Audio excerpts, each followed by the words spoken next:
5 நிமிடங்களில் common stocks and uncommon profits இருக்கும். முதலீடு என்று வரும்போது நம்ம பலரும் வாரன் பஃபே பற்றி தான் பேசுவோம்.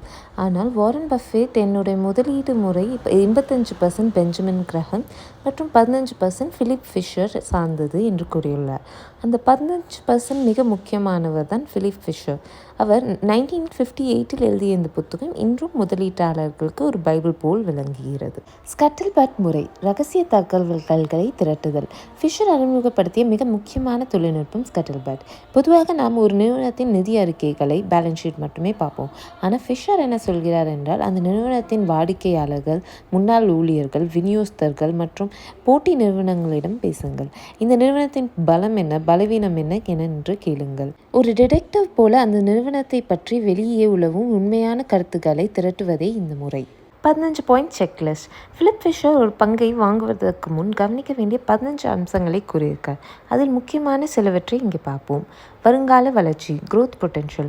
அடுத்த பல ஆண்டுகளுக்கு விற்பனை உயருமா? மேலாண்மை, மேனேஜ்மெண்ட். மேலாண்மை புதிய தயாரிப்புகளுக்கு உருவாக்க ஆர்வம் காட்டுகிறதா? ஆராய்ச்சி மற்றும் மேம்பாடு, R&D. நிறுவனம் தனது வருமானத்தில் கணிசமான பகுதியை புதிய கண்டுபிடிப்புக்காக செலவழிக்கிறதா? விற்பனை திறன், சேல்ஸ் ஆர்கனைசேஷன். சிறந்த தயாரிப்பு மட்டும் போதாது, அதை விற்க தெரிந்த திறமையான டீம் இருக்கிறதா? லாப வரம்பு, ப்ராஃபிட் மார்ஜின். நிறுவனம் நல்ல லாபம் ஈட்டுகிறதா? தொழிலாளர் உறவு, லேபர் ரிலேஷன்ஸ்.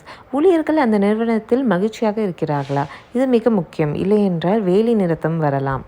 நேர்மை, இன்டெகிரிட்டி.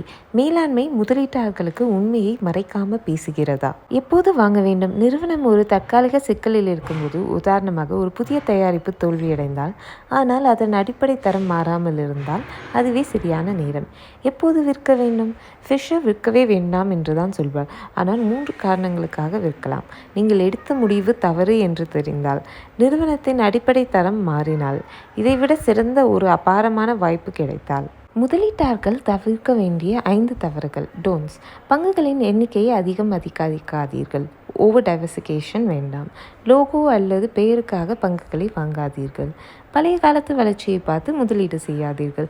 வருங்காலத்தை பாருங்கள். டிவிடெண்ட் கொடுக்கிறார்கள் என்பதற்காக மட்டும் ஒரு பங்கை வாங்காதீர்கள். வளர்ச்சிக்கு முதலீடு செய்யும் நிறுவனமே சிறந்தது. மார்க்கெட் டைமிங் செய்ய முயற்சி செய்யாதீர்கள். பிலிப் ஃபிஷரின் இந்த அணுகுமுறை growth இன்வெஸ்டிங் எனப்படும். ஒரு செடி வளர்ந்து மரமாகும் வரை பொறுமையாக காத்திருந்தால் மட்டுமே அன்காமன் ப்ராஃபிட்ஸ் கிடைக்கும். இந்த வீடியோ உங்களுக்கு பயனுள்ளதாக இருந்தால் லைக் செய்யுங்கள். உங்கள் முதலீட்டு நண்பர்களுக்கு பகிருங்கள். அடுத்த வீடியோவில் சந்திப்போம். நன்றி.